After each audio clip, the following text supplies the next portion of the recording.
lá, vamos fazer o primeiro ajuste do funcionamento do equipamento. Vamos lá, Rogério.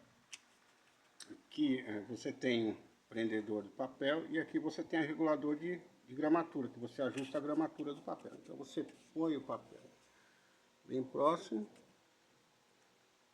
solta o prendedor, aí aqui no manual ele fita. Se ela puxou o papel, se você não conseguir puxar de volta, tá ajustado. Tá? Aí você vai fazer um pequeno ajuste para mais ou para menos folha. Tá? Um ajuste mais fino, né? Fino. Então vamos lá, vamos ligar a bicha. Vamos introduzir o resto dos papéis. Pronto. Agora tem o top. Aqui. Vamos ligar. Ligar, tá? E aqui eu controlo a velocidade.